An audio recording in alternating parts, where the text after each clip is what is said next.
Hey, everybody, welcome to our next podcast. Today's guest is Sean Hickey, class of 2020. Sean, how are you doing today? I'm doing great. Thank you for having me, Steve. Where are you at geographically right now? I can't wait for your answer. Right now, I'm in Dallas, Texas. That's awesome. The big D. How did you get to Dallas, Texas from Happy Valley? Well, with the pandemic going on, I got to a certain point where I didn't really care where I went. I just needed a job. I needed to get out of my old high school bedroom, sitting in there for a little too long. So, the job came up. I've never been to Dallas except for the airport, but it seemed like a nice place. The job seemed good, so I applied and ended up getting it. That is awesome. For our viewers today, this is podcast number 5 of the Steve Bisbee podcast. We don't have a subscribe button. It's really easy at the Steve Bisbee podcast. If you haven't seen the movie The Social Dilemma yet, I recommend you go see it. You've already subscribed to enough things. We're not looking for likes. We're just trying to help you build your real estate career. And the best way to do that is to talk to people who've been where you are now and are now out in the big world fighting the real fight. So we've got Sean Hickey today. Sean was teaching assistant for RM 497 for 2 semesters, and he's class of 2020, and he's working in asset management in Texas. So Sean, what firm are you with, and what do you do on a day-to-day basis? Currently, I'm with a firm called S2 Capital. We do multifamily only. And on a day-to-day basis, it really depends. It depends on the day, depends on the week, depends on the month. But we have currently 4 asset managers. So they have a portfolio of assets, apartments that they're in charge of. They make the calls, and the only one above them is the head of asset management. So really, it's whatever they need. If they need a cash flow projection, I can generate that. If they need me to find documents, I can do that. It can be as simple as going through loan documents and finding out, when the lockout period ends and when we can prepay. Or stuff like, we have a new capital partner, they have a different waterfall structure. Can you build out that waterfall for us? Yeah. What's your average deal size, and are you ground up developers, or are you buying existing inventory? All existing, average, maybe 30, 40, something like that. 30, 40 million. Yeah. Yeah. Okay. We have ones that are a lot more. We have some that are less. Okay. And geographically, where's the footprint of S2 Capital's assets? The majority of assets are in Texas. I think the majority are in the DFW area, but we do have some in Arizona, Florida, and North Carolina as well. Wow, that's awesome. And is there a market segment that you tend to stay within, young professionals, 1-bedroom apartments, or like 4-bedroom apartments for transient professionals? We really don't focus too much on a niche like that. If it has value to add, we think we can do it, so we go after it. Not that much student housing. I think we only have 1, so we typically don't look at those. But again, if it came up and we thought that there was value to be added, we would definitely take a look at it. What is your firm known for when you're purchasing existing inventory? What is like the most notable change you're making other than management, rent structure? It's definitely going to be value add. I mean, everything we do is heavy value add. Complete guts of the insides, repaint the outside, really everything. That's going to be the most noticeable thing about any of our deals. Are you doing all of that in-house, or are you farming out the renovation process? The property management is in-house. There is S2 construction. So we do some of our own. We have our own construction managers, but some of it does get contracted out as well. Yeah. How long has the firm been around, and what's the story behind either the family or the person who started the firm? So I want to say the firm has been around for about 7 years. So it's fairly new, 7, 8 years. It's actually a pretty interesting story. The CEO, his name is Scott Everett. He didn't go to college. I think he dropped out of community college, and he just grinded and hustled and got some people to believe in him. And he found a deal, and he bought it. He got some partners together, and they ended up doing that deal, value add, same thing we're doing now. And it worked out great. And from there, he got people's trust, and he's been able to build up the company to what it is today. Since then, he's hired his 3 other brothers, so the whole family works at the company. And yeah, he's pretty much doing the same thing he was back then, but on a much bigger scale now. How many total communities and or how many total apartments under management again?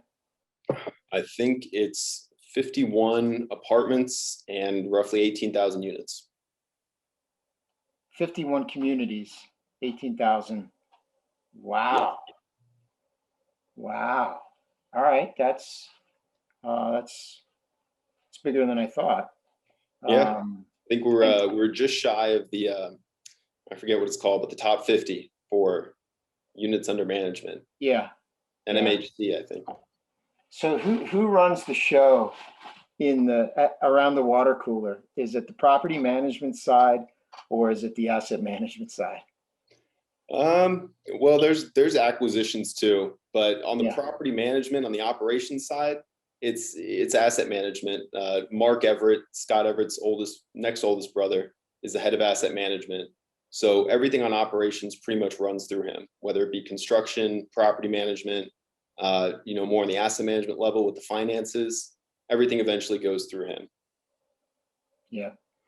This is a great testimony, Sean, because this is the way a lot of real estate companies start, Mhm. small to medium size, let's say, and of course some big ones too, where it's a family business. There's a couple siblings involved, and it just kind of starts with a duplex or a fourplex, Mhm. and then blossoms as you go. I think there's hard components of that evolution, that vertical integration that I think you're a part of, that challenge a lot of people along the way. Managing all those units geographically is a challenge. Managing the people who manage those units is just tough to create out of thin air.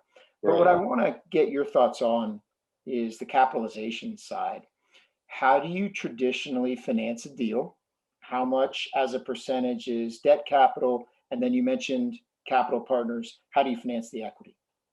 Right. So the debt, fairly straightforward. If Freddie will take it on good terms, we'll always go to Freddie. Typically 70%. They'll also do value add loans where they'll loan on a loan to cost basis. Those are a little harder to get, so we can't always get those. The asset has to be in pretty good shape already, which some of ours aren't. So if we can get Freddie, we'll go with Freddie. If not, we'll go with a bridge lender. So they'll give us better terms than Freddie would for a shorter period of time. It's always interest only. I don't think we've ever made a principal payment. We'll always refinance out of that. So that's the senior debt, either a bridge or agency. And after the bridge, we'll always try and refinance into agency. Not too often do we go bridge to bridge, but I believe it has happened once or twice. And then on the equity side, there are a handful of private equity firms that we've worked with in the past that we go to for LP capital. We also syndicate our own deals internally. So we have investor relations people who will go out, and over the years, the CEO has made connections with people, individuals that have trust them and invest in deals. So we'll go out and syndicate equity ourselves on certain deals. And who are you reporting to in your role? Are you reporting to, I don't mean organizationally, I mean, do you spend the bulk of your time collaborating with your lending partners and giving them reports and updates, or are you spending the bulk of your time with your equity side partners? It's pretty even. Equity side, I would say calls investor relations more. So I Yeah. will send every month, I send our equity partners our financial reports, just the basic P&L, stuff like that. If they have questions, it typically gets directed to the asset manager or to investor relations. So I just send them the info. I don't really interact, but it's really the same thing on the lending side. I'll send them the documents they require. If they come back with a simple question, maybe I'll shoot them a response. But if it's anything more than just what's the occupancy, I'm going to go to the asset manager and let them tell me how they want it to be answered. Yeah, yeah.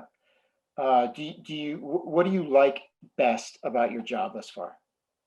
I think I like just the atmosphere of the company. It's very young, it's pretty Yeah, lean, so you get a lot of freedom. And that can be bad in some circumstances, but I like it because if you understand what you're doing and you can generate a lot of value pretty early. A lot of the asset managers started young, So there's definitely a big opportunity to add value if you know what you're doing. Just because, it's lean, there's not this big structure like you'd find at a bigger company.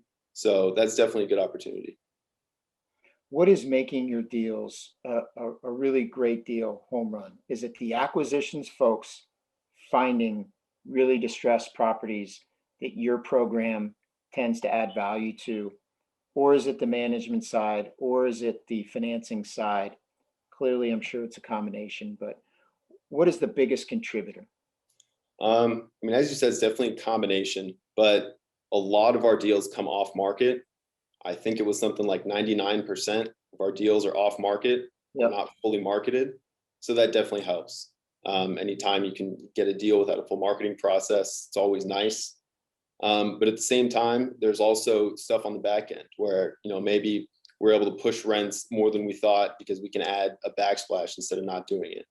So there's all kinds of small things that can always add value. But I think, a lot of times you'll find the value starts with the buy. So if we can buy at a low basis, we have a good margin of safety, is a way to say it, so that it's hard for things to go bad. Based on what you're seeing right now, are there more or less good acquisition opportunities that your firm is putting in its pipeline right now? We're very busy right now. There's a lot of stuff in the pipeline, a lot of deals coming through. The market is definitely hot. Cap rates are certainly lower than what you might have seen 2, 3, 4 years ago, but Right. interest rates are also at zero. So if you adjust for that, we don't think there's too much of a difference. What did you major in at Penn State? I was an economics major. That's interesting. How'd you hear about RM 497 again? I forget his name now, but there was some kid I sat next to in an economics class, and he told me about it. That's awesome. I'm glad you did it. For our viewers, Sean Hickey was on our Villanova case team in 2020. It was the first case presentation we did within the pandemic over Zoom. Now, of course, everybody kind of understands how to present via Zoom. But Sean, as you look back on from where you're at now to your time at Penn State, what is something that you took away from Penn State that is really helping you right now? And what is something that you had absolutely no idea of and you wish you knew coming out of Penn State?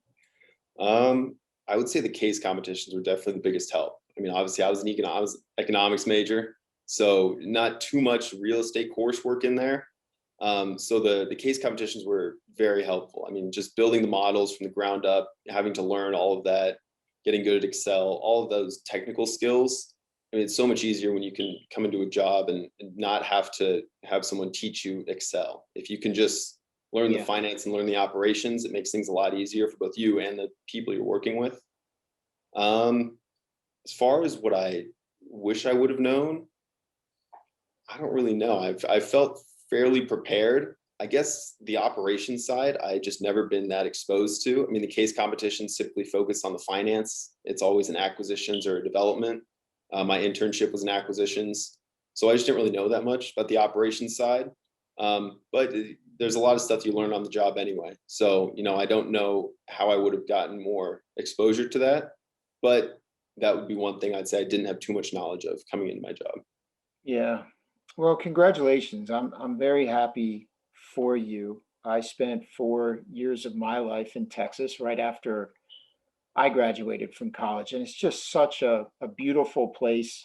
Yeah. Country, the weather is good. I mean, obviously, we've heard in the last few weeks you all have had your challenges with cold weather, but I'm really happy for you. That is a great city in a great part of the country, and I think you'll have a ton of fun starting your career there. For the viewers here listening who don't know, Sean Hickey is the guy behind the tutorial, the Excel tutorial. He did that last year at this time, but we still have the video of it. It's in the Dropbox library for everybody to watch. And Sean, are you open to it if we pass along your name and contact information to students who want to get in touch, network a little bit, but talk about Excel modeling? Yeah, absolutely. I'd be happy to help. Awesome. Well, I appreciate your time today. and couldn't be happier for you. Thank you. Thanks for giving back to Penn State. And it's really great to see you thrive, and who knows what's next. I mean, years down the road, it's either going to be Sean Hickey Capital or you're going to be running acquisitions or running asset management or something fun. So congratulations to you. It's great to see. Thank you. Thank you very much.